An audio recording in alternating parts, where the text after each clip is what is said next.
લેવાની જે વાત પક્ષ અને સરકારે કરી એનું આ પરિણામ છે. એટલા માટે એક સામાન્ય વાત છે કે આ નૈતિક અધપતનને અટકાવવા માટે એક વ્યક્તિ પોતાનું ખાલી સંસદ સભ્ય પદ નથી છોડી શકતા. જેને આટલા રજવાડાઓ આપી દીધા એને કેવી રીતે આપી દીધા છે? તમે એક ખાલી સંસદ સભ્ય તમારી જિંદગી આખી રહેવું છે? એવું કોઈ સંજોગોમાં ક્ષત્રિય સમાજ સ્વીકારે નહીં. ભારત દેશનો ક્ષત્રિય સમાજ ન સ્વીકારી શકે. તો સીધા છે શું હિતેન અમારી સાથે લાઈવ જોડાઈ ગયા છે. હિતેન, હવે પછી શું તેવો સવાલ સતત ભારતીય જનતા પાર્ટીને થઈ રહ્યો છે, કારણ કે વરિષ્ઠ નેતાઓ છે તેમની ફોજ ઉતારી દેવામાં આવી છે ક્ષત્રિયોને મનાવવા માટે, પરંતુ પરિણામ શૂન્ય આવ્યું છે.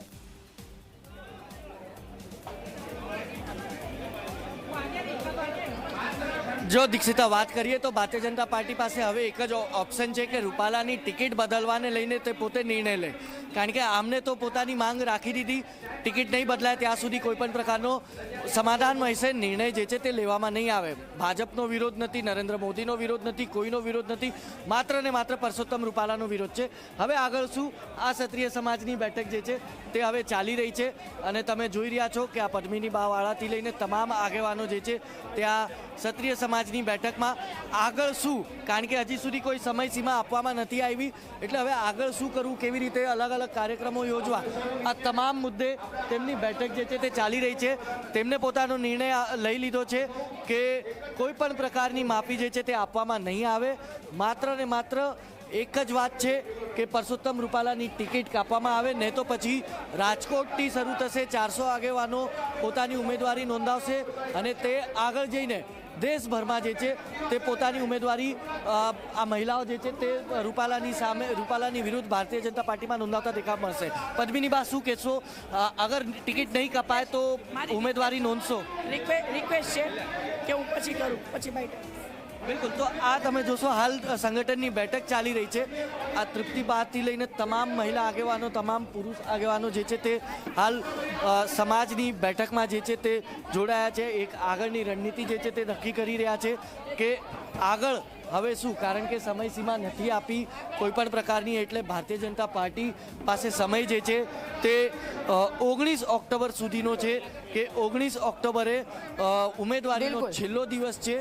તે છેલ્લા દિવસ સુધી અગર ભારતીય જનતા પાર્ટી શું નિર્ણય લે છે. હાલાકી આમને પણ પોતે જાહેરાત કરી છે કે ઉમેદવારી નોંધવી છે તો નિશ્ચિત તौर પર 12 તારીખથી જ્યારે ઉમેદવારીનું શરૂ થશે ત્યારબાદ આ આંદોલન જે છે તે વધુ ઉગ્ર થતું જોવા મળશે અને હોઈ શકે છે કે જે હિસાબે મામલો પૂરો રાષ્ટ્રીય નેતૃત્વ પાસે પહોંચ્યો. પરમ દિવસે મુખ્યમંત્રીની પીએમ સાથે મુલાકાત, ત્યારબાદ ગઈકાલે સીએમ અને CR પાટીલની પોતાના આગેવાનો સાથે મુલાકાત અને આજે ભાજપના આગેવાનોની, સમાજના આગેવાનો સાથે મુલાકાત.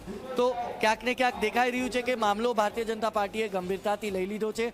આવનારા 2 થી 3 દિવસમાં હવે પાર્ટી નિર્ણય લે તેવું લાગી રહ્યું છે, કારણ કે ભૂપેન્દ્રસિંહ ચુડાસમાએ સાફ કહી દીધું કે આ જે રિપોર્ટ અમારી પાસે આવ્યો છે, એક સૂરમાં સમાજે કહ્યું છે કે ટિકિટ કાપો, તેના સિવાય અન્ય કોઈ વાત નથી કરવી. તો આ રિપોર્ટ હવે પ્રદેશ સ્તરે મોકલવામાં આવશે, પ્રદેશ સ્તરથી કેન્દ્રીય સ્તરે મોકલવામાં આવશે. એટલે કે કહી શકાશે કે આવતીકાલ કાં તો પરમ દિવસનો દિવસ જે છે તે રૂપાલાના વિવાદમાં બિલકુલ મહત્વપૂર્ણ રહેશે. 5 તારીખ સુધીમાં રાષ્ટ્રીય મોવડી મંડળ જે છે તે પોતાનો નિર્ણય લઈને સાફ કરશે, કારણ કે આગળ હવે કોઈ બેઠક નહીં થાય બીજેપી સાથે, તેવું તેમને સાફ કહી દીધું છે. બિલકુલ, આપ અમારી સાથે જોડાયેલા રહેજો. તો આપે જોયું આ બેઠક છે ને, બેઠક પર સૌ કોઈની નજર એટલા માટે હતી કારણ કે એક આશા હતી ભારતીય જનતા પાર્ટીને આ બેઠક પર કે આ બેઠક યોજાશે ને કદાચ ક્ષત્રિય સમાજ છે તેમને મનાવી લેવામાં આવે ને ક્ષત્રિય સમાજ માની જાય, પરંતુ આખરે જે એક સૂર નીકળ્યા છે કે રૂપાલાની ટિકિટ છે તે રદ કરવામાં આવે ને હવે આગળનો રિપોર્ટ ઉપર પહોંચાડવામાં આવશે. પરસોત્તમ રૂપાલાની મુસીબત દિવસ બ દિવસ વધતી જઈ રહી છે. ભાજપ અને ક્ષત્રિય સમાજ વચ્ચે થયેલી બેઠકમાં એક જ મુદ્દો આપવામાં આવ્યો છે કે ટિકિટ રદ કરવામાં આવે, તેના સિવાય કોઈ પણ પ્રકારનું સમાધાન નહીં થાય. આપણી સાથે ક્ષત્રિય સમાજના આગેવાન છે PT જાડેજા, તેમની સાથે જ વાત કરીશું. સાહેબ, CR પાટીલનું નિવેદન કે ક્ષત્રિયોનું દિલ હંમેશા મોટું હોય છે તે તમામે જોયું છે. મોટું દિલ કરીને માફ કરવા માટે કહેવામાં આવ્યું, તેની માટે જ ભાજપના આગેવાનો આવ્યા હતા, પણ માફી ના આપવામાં આવી. ભાજપના આગેવાનો આપ કહો છો એમ મુખ્યમંત્રી અને પાટીલજી બરાબર છે, ક્ષત્રિય સમાજના 9 આગેવાનોને આજે મોકલાતા, એને માફી માટેની રજૂઆત કરી. અમારો ક્ષત્રિય સમાજનો જે અવાજ હતો, બહેનોનો જે અવાજ હતો, અમારી બે બહેનો તો અત્યારે જોહર કરવા થઈ ગઈ છે. એક બેન તો આવતીકાલે કેવલમમાં પણ જોહર કરવા જાય છે, જે ગીતાબા કરીને છે. અને આગળની રણનીતિ માટે અમે અત્યારે પાછા બેઠક કરવાના છીએ. અને અત્યારે અમારે જિલ્લા સંમેલન ચાલુ છે, તાલુકા લેવલે, ગામડા લેવલે બેનર લગાડવાનું, બરાબર છે, પત્રિકા લગાડવાનું. ગઈકાલે 30,000 પત્રિકા લગાડી. અને ક્ષત્રિય સમાજનો એટલો આક્રોશ છે, પણ એ બહેનોનો પણ એટલો આક્રોશ છે કે આ પહેલું આંદોલન 75 વર્ષમાં થઈ જઈ રહ્યું છે. અને સરકાર રૂપાલાને બદલવા માંગતી નથી. અને એની જીદ નહીં છોડે તો સરકારને ભોગવવાનો વારો આવશે ક્ષત્રિય સમાજ પર. કેટલા દિવસનો સમય આપ્યો ભાજપનો? સમય તો આપ્યો જ નથી. આજે એવું જ કહેવામાં આવ્યું છે કે તમે આ વાત પહોંચાડવાનો જવાબ આપો ત્યાં સુધી અમે અમારો કાર્યક્રમ ચાલુ રાખશું. દેશભરમાં કેટલું ડેમેજ કરશો? 400+ નારો મોદીએ આપ્યો છે. જો આ માગણી નહીં સ્વીકારાય ને પરસોત્તમભાઈનું ફોર્મ ભરાઈ જશે અને સરકાર જીદ ઉપર અડગ રહેશે તો એને નુકસાની ગુજરાતના તો 75 લાખ રાજપૂતો છે, પણ ભારતમાં 22 કરોડ છે. તો પછી રાજસ્થાન, MP, UP અત્યારે શરૂઆત થઈ છે, પણ અમે હજી ત્યાં સુધી શરૂઆત નથી કરી. એ શરૂઆત અમે 12 તારીખે ફોર્મ ભર્યા પછી કરશું સમગ્ર ભારતની અંદર. ભાજપે શું કીધું? કેટલા દિવસમાં પોતાના તરફથી જે જવાબ હશે તે જણાવવામાં આવશે? એ તો જવાબ આપતા જ નથી. આવી રીતે એક સંમેલન કર્યું, આજે આ બીજું સંમેલન છે, એમાં આ ક્ષત્રિય આગેવાનોની ટીમ ઉતારી, બરાબર છે. એ એવા જ પ્રયાસો કરવા માગે છે. ક્ષત્રિય સમાજને સમજાવો.